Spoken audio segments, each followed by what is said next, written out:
I looked apart, blending with the rest of the church crowd. I know the routine. I could list all the Bible studies in town. Watch Christian TV. I know all the preachers there with shades. Been born again, without a doubt. I know I am saved. But sometimes I'm hurt, and sometimes I cry. Sometimes I can't get it right, no matter how hard I seem to try. Sometimes I fall, stumble over my own disguise. I try to look strong as the whole world looks on, but sometimes alone I cry. I speak faith, never give the devil 1 inch to get in. I do worship and praise, let everybody know just where that I stand. On the back of my ride is a fish and a cross for the world to see. I know God is good all the time, yes, there's no doubt for me. But sometimes I hurt and sometimes I cry. Sometimes I can't get it right, no matter how hard I seem to try. Sometimes I fall, stumble over my own disguise. I try to look strong as the whole world looks on, but sometimes alone I cry.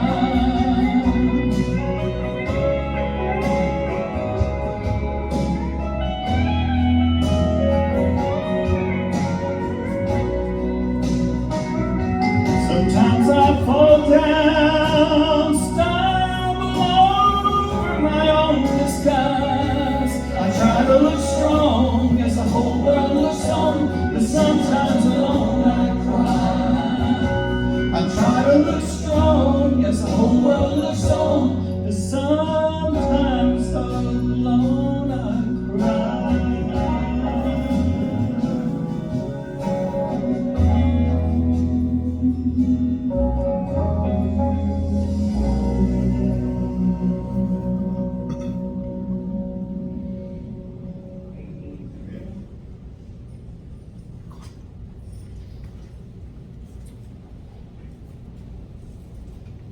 Thank you, Brother James.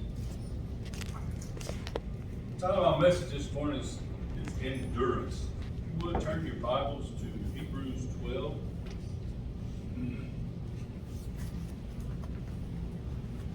Run the race of faith with endurance. We don't need to get tangled up. We need to keep up. Remember that there's a great cloud of witness that surrounds us. And we're going to read that in our passage here in just a second. We need to fix our eyes on Jesus. This is the key to our endurance for our faith. Some of you may recognize the name Thomas Edison. He was a creative genius and inventor of the light bulb. When he was a small child, he had a hearing problem, and a note came from his teacher. And it said, you need to withdraw this boy from school because he's stupid. So his mother taught him at home. As an adult, he had an idea, and he showed it to people and asked for help. But he was told that it'll never work. And as an inventor of the light bulb filament, he failed over 1,000 times. Can you imagine that? You sit there trying things over and over again, and it's not working. Others might have given up. But Edison, he wasn't that kind of guy. He persevered. He went through. The first century Christians were tempted to give up. Many had quit the faith because the difficulties were so great, yet they received this advice: run the race with endurance. Hebrews 12. Therefore, we also, since we are surrounded by so great a cloud of witnesses, let us lay aside every weight and the sin which so easily ensnares us, and lets us run with endurance the race that is set before us, looking unto Jesus, the author and finisher of our faith, who for the joy that was set before him endured the cross, despising the shame, and has sat down at the right hand of the throne of God. For consider him who endured such hostility from sinners against himself, lest you become weary and discouraged in your souls. The Hebrews who received this letter are to continue on and run with endurance, because the great cloud of witnesses, those who received this letter, were weary. They were fed up. They felt like giving up. These Hebrews needed some reasons why they should keep going in the Christian faith. They were surrounded by such great cloud of witnesses. The passage is connected in the chapter before this. It's called the Hall of Faith. And when you get discouraged and want to quit, think of those heroes that have gone on before us. Remember the great heroes of the faith. Abel, who brought a better offering by faith. By faith, he was commended as righteous. Enoch, who was taken from this life so that he did not experience death, he was commended as one who pleased God. He became the heir of the righteousness that is in keeping with the faith. Noah, who built an altar to save his family, he became the heir of righteousness that is in keeping with the faith. Abraham, who called to a place he had the opportunity to return, but longed for a better place. By faith, when God tested him, offered Isaac as a sacrifice. And he embraced the promise. Sarah, who was beyond childbearing years, considered God faithful who made the promise. So came the descendants as numerous as the stars in the sky. Isaac, who blessed Jacob and Esau in regard to their future. Jacob, who when he was dying, blessed each of Joseph's sons. Joseph, who when his end was near, he spoke about Exodus. Moses, whose parents hid Moses because they were not afraid of the king. Moses, who chose to be mistreated along with the people of God. He regarded disgrace for the sake of Christ. He persevered because he saw God, who is invisible. By the faith, he kept the Passover and applied the blood on the doorpost. By faith, the people passed through the Red Sea. By faith, the walls of Jericho fell. Rahab, who by faith welcomed the spies through those she killed, those she could be killed. The author of Hebrews didn't speak of so many others like Gideon, but they're all inspirations for us. But what a wonderful cloud of witnesses that inspire to endure in the Christian faith. There are many great men and women of the Bible who were mistreated. When you think you can't make it, it's too tough to stand for Christ.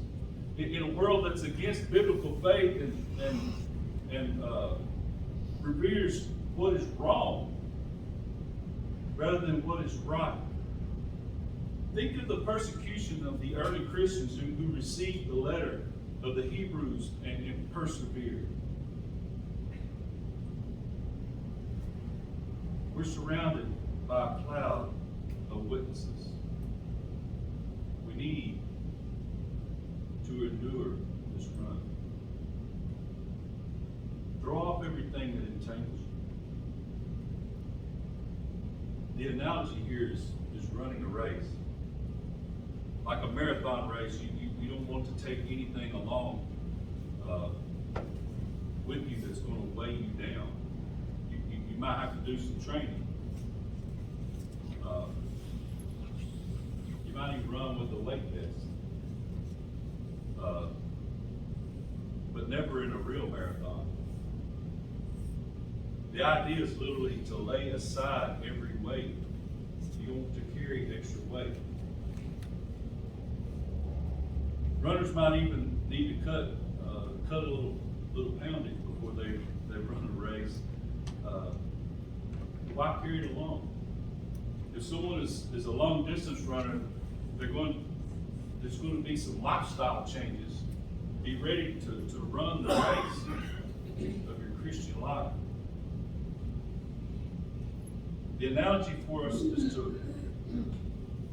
for us in our Christian life that sin will trip us up like weights for a distance runner. Sin's going to destroy your Christian walk and you will be defeated. It will make you want to quit running. If there's something negatively affecting your relationship with God, give it up. Don't let it entangle you or drag you down. Don't let it weigh you down. Do something that will last for eternity. Run the race of faith and never give up. Then you had a bad church experience. Now you're down on the church. You tried reading the Bible and gave up because it was hard. You were on the right track, but got offended by another Christian. That stuff happens to everybody. I heard we all get offended from time to time. But y'all all know, I probably know that I used to listen to Rush Limbaugh. He said something that's always stuck with me. If you're offended, it's because you choose to be. It's your choice. Don't be offended. Look to Christ and go on about your business. If it hasn't happened recently, give it time, because you're going to be offended. But choose not to be. That stuff just slows us down. It's holding us down. It keeps us from being who God has called us to be. So strip off all that dead weight. All that stuff that's weighing us down. Like being mad. How much less stress would we have in our life if we didn't let people offend us? Or we didn't let people make us mad? Be a whole lot more. And all that stuff just builds up in our mind and it weighs us down. It keeps us from focusing on Christ. Notice that another big culprit that slows us down is sin. Sin to the Christian life is like donuts to exercise. Sin counteracts all that God is trying to do with us. Some of you have tried to get serious about your faith for years, but you haven't succeeded because there's sin in your life. There's sin in your life that you refuse to deal with. The point here is you're going to need to persevere. You're going to need to push through that. If someone is running a marathon, it doesn't mean a whole lot to be the lead at the first mile and then drop out before the second mile. I seen that the other day when Brett was at a cross-country meet. His group started out, and there was this kid, boy, he was getting after it. And from what I saw, he didn't finish well. Because he expended all his energy in that first mile or so. I asked a guy, his name's Ray Ewing. I used to work with him at Southwest student, Jonathan, I worked with him. And, he ran marathons like a steward. And I asked him one day, I said, man, how do you do it? I said, I don't get it. He would run around the loop every morning, the whole loop, every morning. He said it was an addiction. He got the runner's high every day. He said when he started out, he would pick a point and run to that goal, and then pick another one and run to that goal, and run to that goal. There must be endurance to make a long race. Whatever your strategy to endure, then we have to. We're talking about the most important thing of all, your walk with Christ. We're told that to endure to the end will be exceedingly difficult. Make a decision in your heart that you will make it, that you're going to make it, that you're never going to quit. Don't be like the flash in the pan. Don't be the seed that sprouts quickly and wilts away in the sun. To run with perseverance is the only way to make a difference. Of course, perseverance isn't going to take, it's going to take discipline.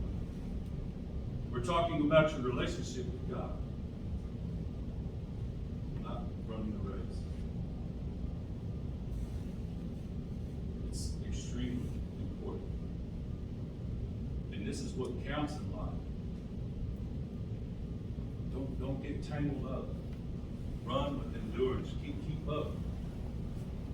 Remember that there's a great cloud of witnesses that surround us.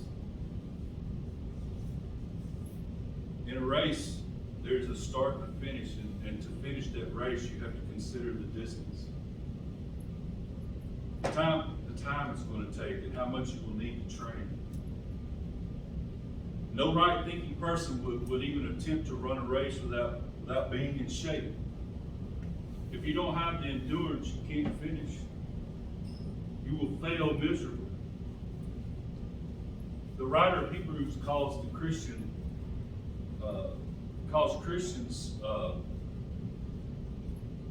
life race. We start when we find simple in faith in Jesus. When we keep our faith to the very end. When we hold on to Christ until our dying day, we'll cross that finish line. He's laid out the course for us. He's shown us that. It's hard, but we can do it. You'll notice that endurance is needed to run every race. How do you run with endurance? Many runs. You just don't start out a marathon. You just run a whole marathon without running shorter distances first. Isn't that right, Stuart? Yeah.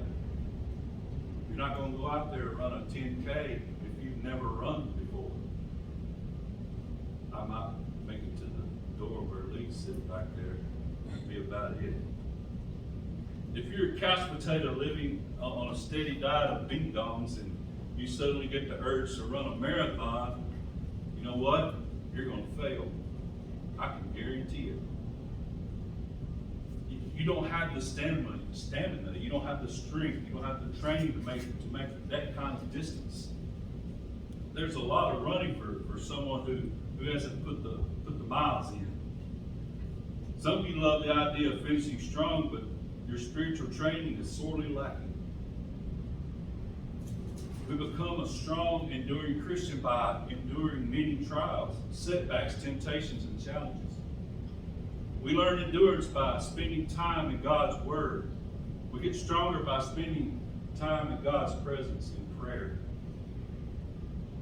We get staying power by training with other Christians. You don't become a strong Christian accidentally or magically. So you have to work at it. You have to spend time with God. You learn to be an enduring Christian by being enduring Christian? You have to keep at it. You can't start out strong and then just dwindle away. You have to keep at it. Being a Christian's work. We have to work at our relationships with each other, do we not? We also have to work on our relationship with God. By not quitting, not pouting and whining each time we don't get our way. Each time we persevere through something, we get stronger, do we not? And we have a great example to learn from. If we look at verse 2, it says, looking unto Jesus, the author and finisher of our faith, who for the joy that was set before him endured the cross, despising the shame, and is set down at the right hand of the throne of God. We learn from the champion. A lot of us, if we played sports, we looked at those guys and girls that were higher up in our sport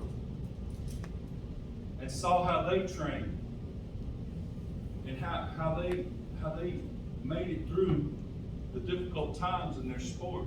But we can do that same thing with our Christian life. We can look toward Christ and see how he persevered.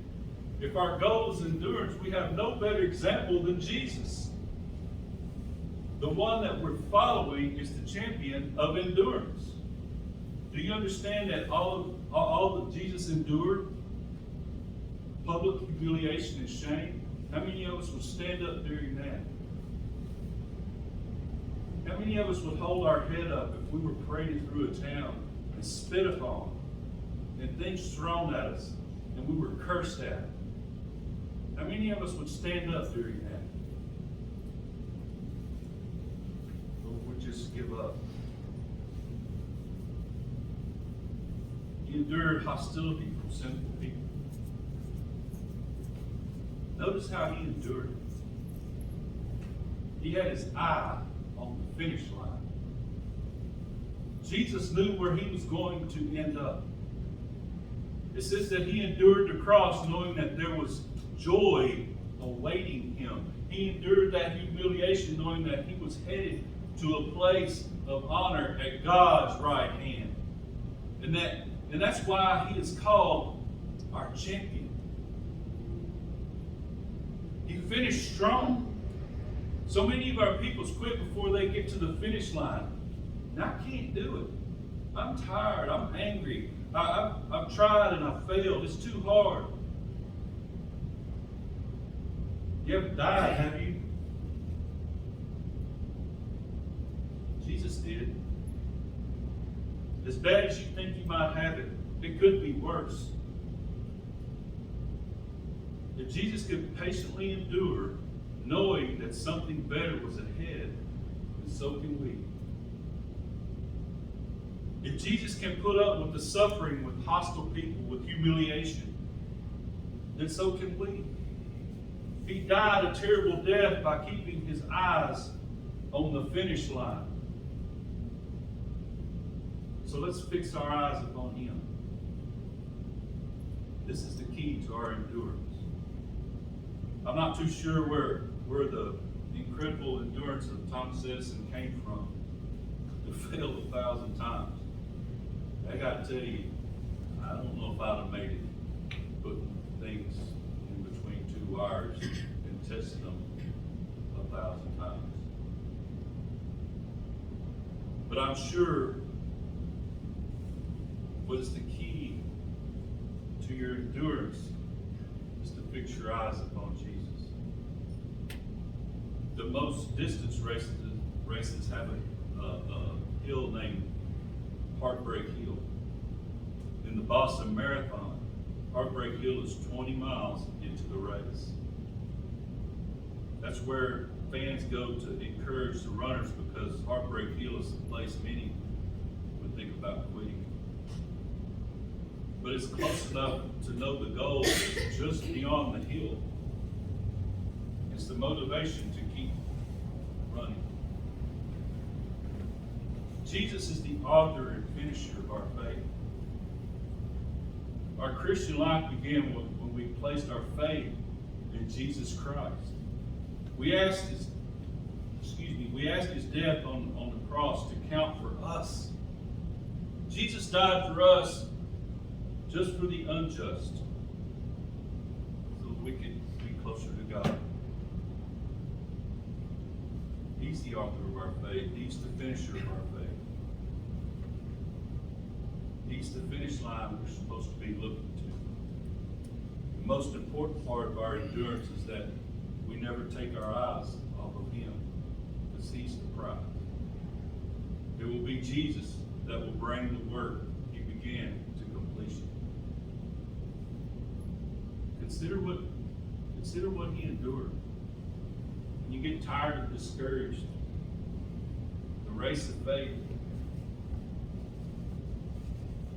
how often do we get tired and discouraged? Probably every time we turn on the news. Or every time we go out just to Walmart or wherever and we look around. We all get discouraged.